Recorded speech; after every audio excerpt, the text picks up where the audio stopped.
പ്രധാനമന്ത്രി നരേന്ദ്രമോദി കേന്ദ്രമന്ത്രി എൽ മുരുകന്റെ വീട്ടിലെ പൊങ്കൽ ആഘോഷത്തിൽ പങ്കെടുത്തുകൊണ്ട് സംസാരിക്കുകയാണ്. पोंगल के पवित्र दिन तमिलनाडु के हर घर से पोंगल धारा का प्रवाह होता है. मेरी कामना है उसी तरह आपके जीवन में भी सुख, समृद्धि और संतोष की धारा का प्रवाह निरंतर होता रहे.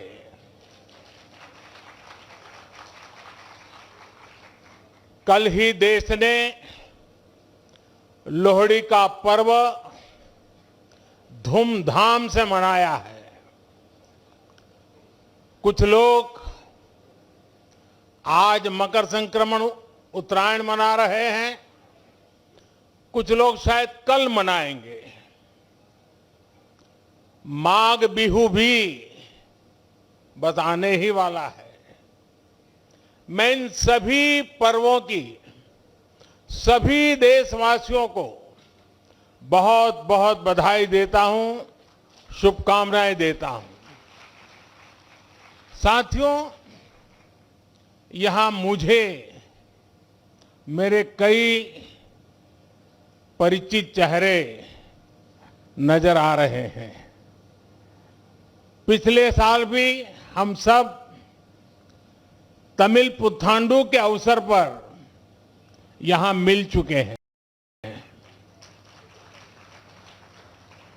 मैं मुरुगन जी को धन्यवाद देता हूं कि उन्होंने मुझे इस अद्भुत आयोजन का हिस्सा बनने का अवसर दिया.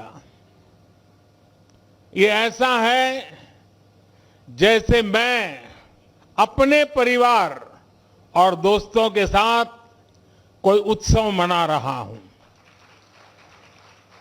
साथियों, संत तिरुवल्लुवर ने कहा है, तल्ला विळयुळुम तक्कारुम ताळिवल्ला चेवरुम सेवर्द नाडु. यानी अच्छी फसल, पढ़े लिखे व्यक्ति और ईमानदार व्यापारी, ये तीनों मिलकर राष्ट्र निर्माण करते हैं. तिरुवल्लुवर जी ने पॉलिटिशियन का उल्लेख नहीं किया है. ये हम सबको संदेश है. पोंगल पर्व में ताजी फसल को भगवान के चरणों में समर्पित करने की परंपरा है. इस पूरी उत्सव परंपरा के केंद्र में हमारे अन्नदाता, हमारे किसान है. और वैसे भी भारत का हर त्योहार किसी न किसी रूप में गांव से, किसानी से, फसल से जुड़ा हुआ होता है. मुझे याद है पिछली बार हमने इस बारे में भी चर्चा की थी कि कैसे हमारे मिलेट्स या श्री अन्न तमिल संस्कृति से जुड़े हुए हैं. मुझे खुशी है कि सुपर फूड को लेकर देश में और दुनिया में एक नई जागृति आई है. हमारे बहुत सारे नौजवान मिलेट्स, श्री अन्न को लेकर नए स्टार्टअप शुरू कर रहे हैं और ये स्टार्टअप्स आज बहुत पॉपुलर हो रहे हैं. श्री अन्न के उत्पादन से हमारे देश के 3 करोड़ से अधिक छोटे किसान जुड़े हुए हैं. हम श्री अन्न को प्रमोट करते हैं तो सीधे सीधे ये 3 करोड़ किसानों का भला होता है.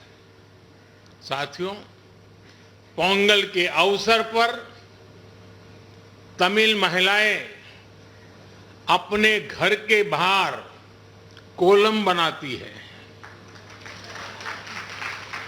सबसे पहले वो आटे का इस्तेमाल करके जमीन पर कई डॉट्स बनाती है और एक बार जब सारे डॉट्स बन जाते हैं तो हर एक का एक अलग महत्व होता है। ये तस्वीर ही मन लुभाने वाली होती है, लेकिन कोलम का असली रूप तब और वैभवशाली हो जाता है जब ये सभी डॉट्स मिला दिए जाते हैं और बड़ी कलाकृति बनाकर इसमें रंग भरा जाता है। हमारा देश और उसकी विविधता भी कोलम के जैसी है। जब देश का कोना कोना एक दूसरे से भावात्मक रूप से जुड़ता है तो हमारी शक्ति एक अलग रूप दिखाती है। पोंगल का पर्व भी एक ऐसा ही पर्व है जो एक भारत श्रेष्ठ भारत की राष्ट्र भावना को दर्शाता है। बीते समय में काशी तमिल संगमम और सौराष्ट्र तमिल संगमम अत्यंत महत्वपूर्ण परंपरा शुरू हुई है और उसमें भी ये भाव प्रकट होता है, ये भावना दिखती है। इन सभी आयोजनों में बहुत बड़ी संख्या में हमारे तमिल भाई बहन उत्साह से हिस्सा लेते हैं। साथियों, एकता की यही भावना 2047 तक विकसित भारत के निर्माण की सबसे बड़ी शक्ति है, सबसे बड़ी पूंजी है। आपको याद होगा